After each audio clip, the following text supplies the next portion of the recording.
Our remit was to create an app and a platform to solve the issues with tradies and or contractors and their customers, generally householders.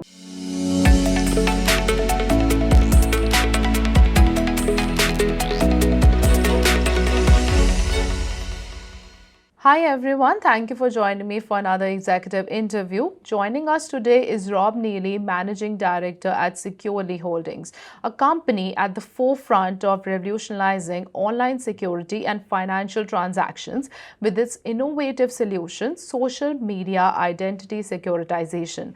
Rob, thanks for joining me. Thanks, Rhythm. Lovely to join you. Now, let's delve into the inspiration behind Securely Holdings' groundbreaking technology. So, Rob, given the alarming surge in online scams and fraudulent activities, what inspired Securely Holdings to develop this innovative solution? And also, could you share the journey of how the idea actually originated and evolved into the groundbreaking technology that it is today? Sure. Thanks, Rhythm. Look, we set out 4 years ago in 2020. Initially, our remit was to create an app and a platform to solve the issues with tradies and or contractors and their customers, generally householders. There's an unknown problem, but there's a $20 billion a year problem with tradies not being paid or not fulfilling jobs. And the customers are at one end of it, where the tradies have a great deal of power. The view was at that time in 2020, we set out to build an app just like Airbnb, where where a tradie could go to a customer and the money would be held, securely, sorry to use the pun, but securely between the tradie and the customer. And that's where we started. And it took us about a year or so to build that app and that platform. Airbnb, unknown to most people, is very, very difficult and an enormous platform behind the scenes. Even though it's easy to use, there's an enormous amount of touch points. During that time, while we were building that platform and after we actually got it up and running, we found that some of the tradies' wives or friends were using the platform to buy and sell on what was a relatively new phenomenon back then in 2021, which was marketplaces, online digital marketplaces. So we all know Facebook Marketplace today. We all know carsales.com. We all know Gumtree. But back then in 2020, during the midst of the pandemic, these particular digital marketplaces were growing at an enormous rate. And we realised that there was probably a need for a specific platform, not for people not to use our tradies platform, which was built specifically for trades and their jobs. But we realised that people needed a platform where they could leave money securely again in between the purchaser and the seller of the item. So we set about at that point creating a new platform, which was known or became known as Sell Securely, and took another year or so to build the platform. They're tremendously complicated in the back end when you're dealing with people's money.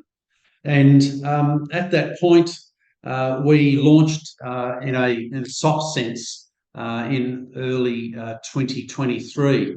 And we launched up around the Sunshine Coast just to stress test the platform itself to make sure that we hadn't seen nothing unforeseen had happened.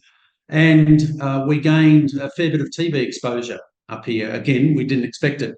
But Facebook Marketplace by that time had grown so quickly that people were using it non-stop, buying and selling cars, buying and selling furniture, buying and selling toys. In fact, furniture is the number one item sold on the Facebook Marketplace. So we also, at the same time, became aware that scams were running rife. I mean, they were just going crazy.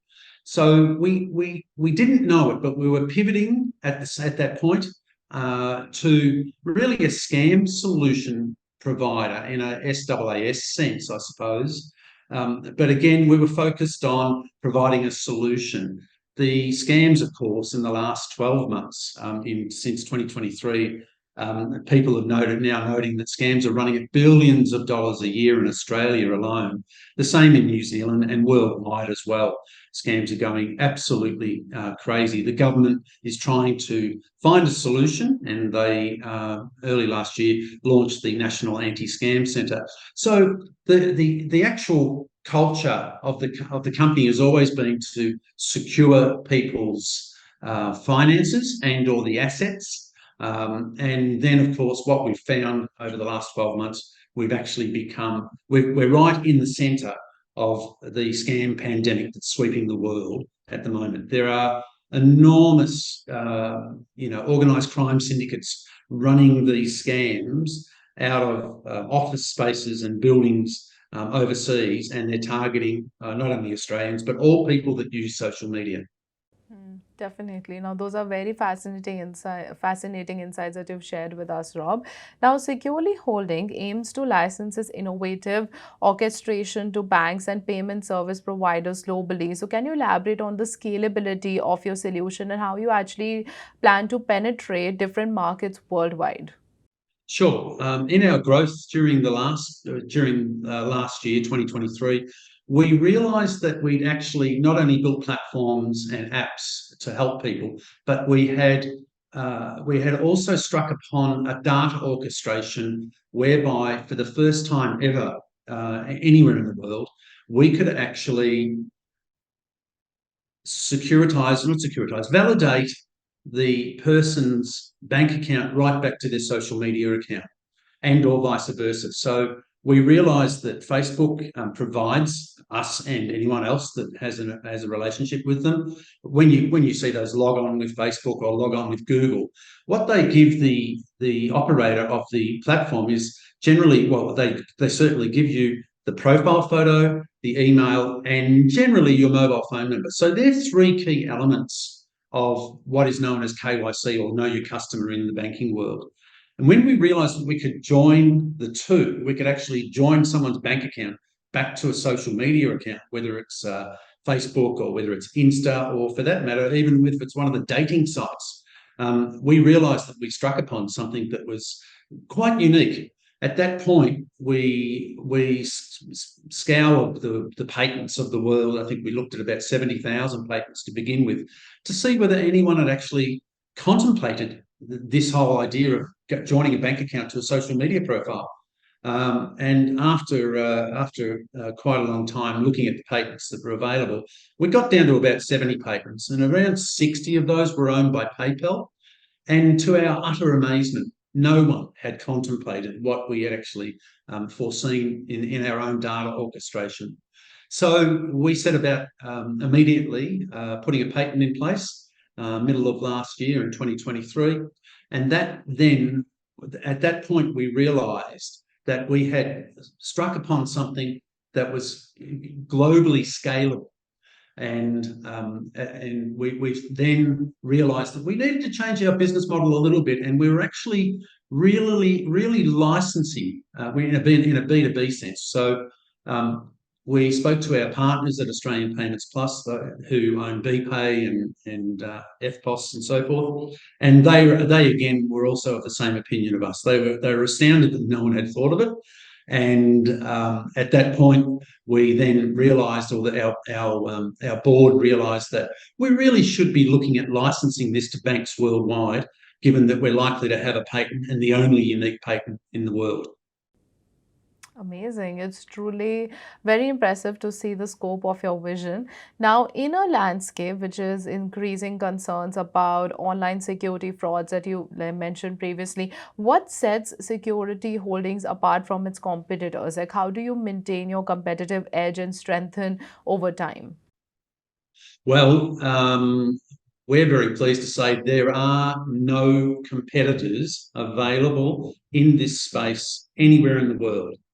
So, and there's a reason for that, Rhythm. The reason is this: the social media companies rely on advertising revenue, on hits on your website. When you want to advertise on any social media platform, it all comes back to hits and how many hits you've had each day, and then they, of course, send you a bill. with with what we saw with Elon Musk last year, he bought Twitter, which is now X, and then he found out that up to half of the profiles were fake profiles. So they have no interest.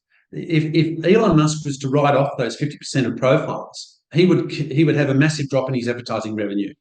And the same is the fact with Facebook and all of the other platforms that rely on advertising from their customers. So there's no impetus from the social media or digital platforms at all to strike out these fake profiles and or bots, because they're receiving revenue from them every night of the week, or every day, in fact. So what we have, insofar as our orchestration and our two platforms, is something that governments worldwide are actually talking to us right now about using, because the issue with the losses to scams is roughly $9 billion in Australia, a couple of $1 billion in New Zealand, and it's all pervasive around the world. I mean, it is said to be that there is about $1 trillion lost to scammers on social media profiles, or social media platforms, more importantly, every year. So we sit right in the middle of the social media platforms, what the governments want and what the banks want. The banks are being compelled now, throughout different territories around the world, to repay customers that are scammed. So the British government was the first government last year to enact and enshrine in legislation a requirement that if someone loses $100 or $1,000 to a scam, both banks, the recipient bank and the payee bank, have to pay that person back 50%, 50%. So all of a sudden, our unique data orchestration is in demand, and it's not just the payment service providers, it's not just the banks, but we're actively talking to a government, a major Western government right now, about using licensing our orchestration. So unique from the point of view, no one else has contemplated it. Unique from the point of view, no one else is offering it. It is not offered anywhere else. So we're in a very fortunate position, where we don't have any direct competitors at this time. Amazing. That's truly remarkable, Rob. Now, your patented technology, which is social media identity securitization, it seems to be a true great game changer in the online security market. So, can you provide insights into the technological advancements behind this innovation and any ongoing research and development efforts? Sure. Look, this is a space that is forever moving, forever changing. Scammers adapt really, really quickly. There are buildings in the UAE where there are thousands of people at work every day, just there, sitting there to scam other people around the world. So we have to adapt as quickly as we possibly can. So when we were building the orchestration, we looked at every type of technology that was currently available. And there's also technologies that are not currently available, which I'll talk about later. But there are technologies currently available that we have put into our orchestration. Now, everyone knows about biometrics. You use it when you sign onto your bank account on your mobile phone, pretty much in any Western country. But there are various types of biometrics. So we are using all of those available biometrics that are on the market and or available for trade use right now. So, for example, when you use your phone to look at your phone and check your smartphone, you will use it in a certain way. Your fingers will move in a certain way. And that's called fingerprint biometric, not fingerprint, but finger biometrics. So we have added that into our contemplation and our patent as well. And on top of that, the other things that are important to people is people assume your profile, or they'll grab your picture from your Facebook or social media profile, and they will create a new one. And then they will try and trick your friends. It's been happening for years and years and years. We all know what they do. So one of the contemplations in our technology is that the banks will be data scraping every single day, 24 hours a day. but on a 24-hour cycle. So if someone does create another profile of Rob Neely with my face and my name on a social media platform, the banks will be alerted to it straight away. And they will be able to alert you, probably even before you know about it. And to that end, the orchestration will then say to you, well, listen, there's someone trying to assume your identity. You need to shut that down as quickly as possible. So we are right at the pointy end. We have an advisory board that meets every single week, every single Saturday morning, and has done for the last 4 years. And that's all we talk about. We talk about what are the changes, what can we do, how can we change our research and development. We initially thought our R&D would run for 2 years. It's now in its 4th year, and I can see it running for another 2 years easily, just because of the fast-moving pace of fraud and scams worldwide. It is one of the very biggest businesses globally, with $1 trillion being scammed out of people. But if we just talk about Australia alone, Rhythm, 9 billion was lost last year. Forget about what the government tells you they think was lost. I'll tell you, matter of factly, it was 9 billion, not $3 billion that the government suggested. And 9 billion represents, in the Australian business world, it represents adding Harvey Norman and Qantas together. That is 9 billion. We get lost with big numbers these days, Rhythm, but that's the size of it. So you can imagine how many thousands of people work for Harvey Norman and Qantas. It's absolutely a huge amount. Well, scammers are taking that amount out of our economy, and generally speaking, it's going overseas to organised crime gangs. So to answer your question more fully, every single day we are looking, we're being notified. We are also part of the Australian Signals Directorate. So we know on a minute-by-minute basis what attacks are occurring around the world. So that's how acute we are to the situations and how scammers are moving around. So as another example, if the Australian government has curtailed scammers using SMSs to a greater or lesser degree, they've done very, very well. But of course, scammers are now pivoting and they're going somewhere else. The amount of money behind this is just staggering. And really what we're facing with the social media changes is a new industrial revolution. And with that, with any revolution, you get people that are going to take advantage of the opportunities that surround that revolution, whether it's the industrial revolution where cars and factories were built. Well, now it's social media. It's all happening in the ether. Amazing. Well, that's truly very insightful, Rob. Now, every investment comes with some inherent risks. So, how does Security Holdings mitigate these risks, and what contingency plans are in place to address potential challenges or any setbacks in the market? Sure. Well, that's a follow-on from the previous question, I guess. And I suppose the initial answer to that is obviously we're lodging patents. Where we find that we have an orchestration that has not been contemplated previously, or there's no prior art, we are actively lodging patents or becoming prepared to lodge them. So at the moment, our patent family stands at only one in a patent pending sense. But I can tell you we've got another 2 patents on, being thought of and contemplated right at the moment that will be lodged once we put some more body around it. But insofar as plans and contingency plans, one of the biggest one we've got to worry about moving forward in the next 5 years, and it's something that most people will have not heard of yet, but quantum computing is going to change the face of finances globally.